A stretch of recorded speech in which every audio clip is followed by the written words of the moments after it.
you can't get through your day without. On Power 101.7.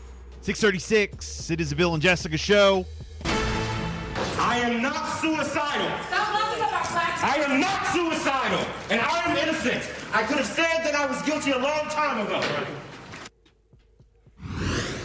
All right, that was Jussie Smollett going to the Cook County Jail after he was sentenced on Thursday, and now already here we are, and he's trying to get out. There's a lot of moving parts right now. That's why I've got to bring in Court TV crime and justice reporter Joy Lim-Nakrin, who is with us here. Okay, so his attorney's filing some sort of an emergency motion trying to get him out? Yeah, they're trying to get him out of jail and essentially saying that he's not safe there. This is primarily based on some claims by his family that they received a really disturbing phone call in graphic detail, essentially threatening to sodomize Jussie Smollett. Yeah, I mean, it even referenced a case in New York City where a prisoner was sodomized with a broomstick in the 90s by a police officer, and really chilling. And I actually listened to that call, but we don't play that sort of really disturbing graphic content here on Court TV. But I will just share. I mean, there was like an evil laugh. It was very, very chilling, and it went into a lot of detail with expletives about what the plans were for Jussie and what the hope was that Jussie would suffer. Right, I would be alarmed too, but who received the call? What was the nature of the call? Yeah, so how would someone have a phone number to call? Right, so this was actually, great question, a phone number listed as an emergency contact for Jussie on, the county paperwork. And it was one at of the jail. That's right, and one of the siblings received the phone call. But how did the sibling, if I receive a call, how am I going to record it? Correct. Like right away. Yeah. Even if That's unless another you're question. set up here where you have a Vox Pro and Yeah. Adobe and everything's set and ready Those to are, go. for people who don't know, those are recording devices that we use to record your phone calls when you call and here. all this editing material. Right. I mean, yeah, right away, we can record a call as soon as it comes in here to us. But how if is somebody someone doing calls that? your cell phone, or let's just say even a landline, who even has that anymore, but let's just say it's a landline emergency contact number. Is it already set up that it records all calls? So, it's interesting. We have heard Jussie's brother being very active on social media, raising concerns about Jussie's safety, his mental health. He a few days ago was on social media basically telling the world that, his brother is in a psych ward, that the conditions are awful. And then just yesterday posted that Jussie is now out of the psych ward, thanking supporters for rallying around him and essentially accomplishing that for Jussie. And with that post, which, by the way, the hashtag was Free Jussie, he also posted a phone number, which I called, and it goes to the Department of Corrections for Cook County.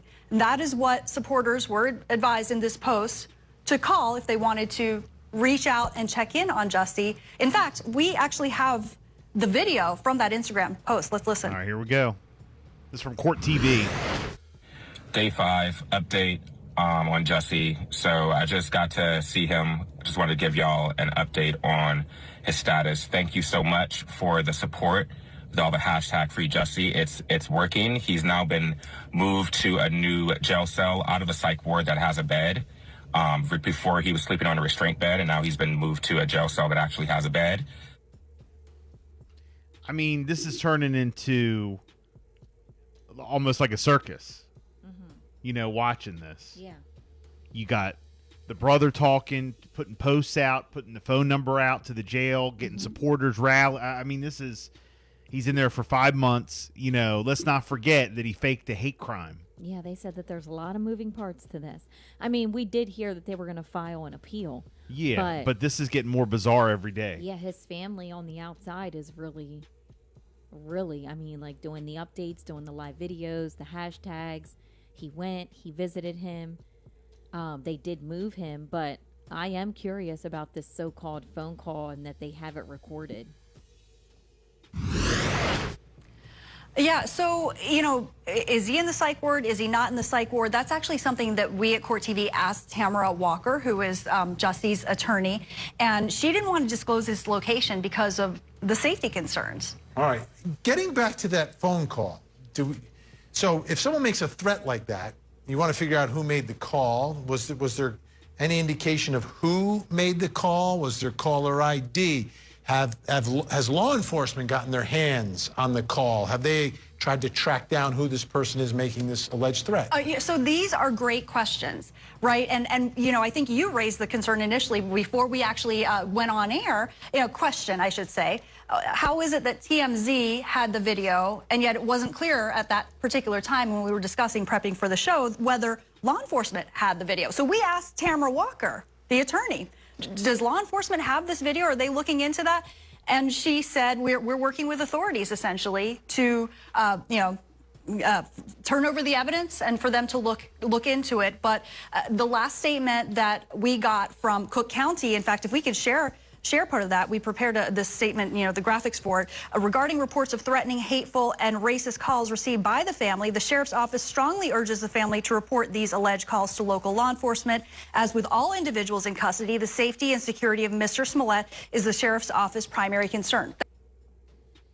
So that was a statement that was put out by the Cook County Sheriff's Office. Okay. But it's just so bizarre. Wow. So bizarre. I mean, But this has been bizarre from the beginning. It has. It absolutely has. Wow. Now, I'm not defending his family, and maybe I kind of am. I don't know, but What?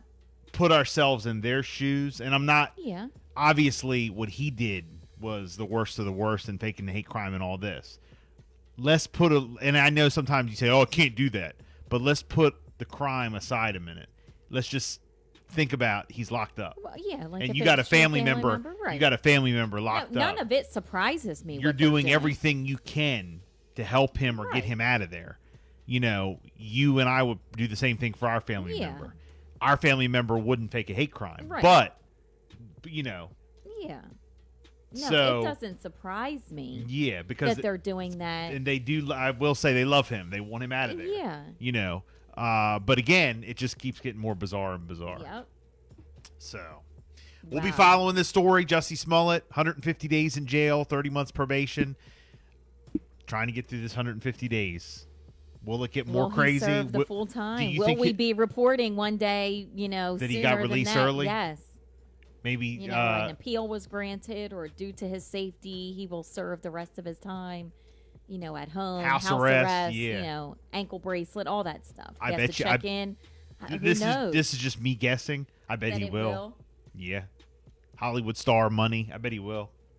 I mean, a few days ago, they said that, he has a high risk with a compromised immune system, and they talked about COVID. I mean, everything that you can possibly think of, they're putting into this appeal. I bet he'll end up back at home, house arrest. So, we'll see. Jess, what else you We'll got? see.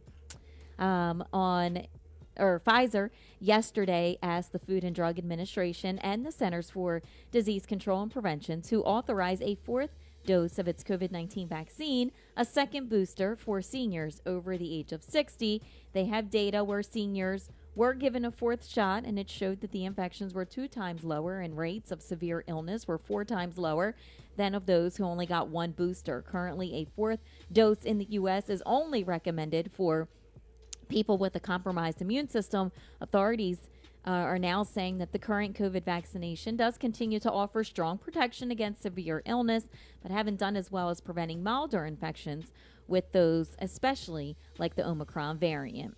The suspect in the recent shooting of 5 homeless people in New York City and Washington, D.C.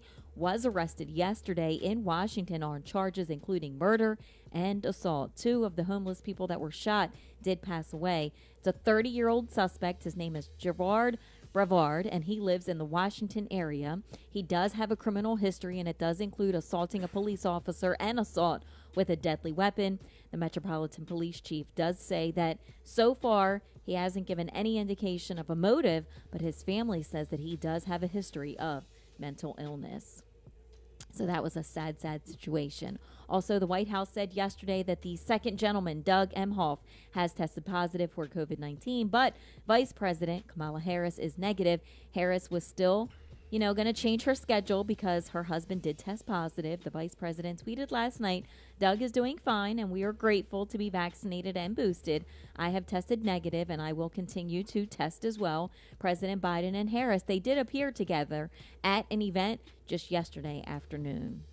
Also, public tours of the White House will return next month after having been suspended indefinitely when President Biden took office because of the increased protocols. The administration made the announcement yesterday that the tours will resume Friday and Saturday mornings starting on April the 15th, and face masks will be optional. The Trump administration canceled all the White House tours for months after the pandemic began, and then they did start back up again in September 2020, but when Biden took office, they decided to put a halt on the tours. Now, here locally, the Delaware Division of Public Health, the contact tracing team, is taking a creative approach to get those who tested positive for COVID-19 the information that they need, and they have now launched its text alert messaging program with a small number of cases to notify people quicker of their positive results. The contact tracing team says that the goal is to slow the spread of COVID-19 by starting the isolation process just a little bit quicker. In Maryland, on Tuesday, the Court of Appeals of Maryland issued an order to move the 2022 primary election from June the 28th to July the 19th. Additionally, the order amends certain deadlines for the primary election calendar, and the deadlines have been posted online, and we will definitely put that up on our website as well. Okay. 6:48, it's a Bill and Jessica show. We got sports up next.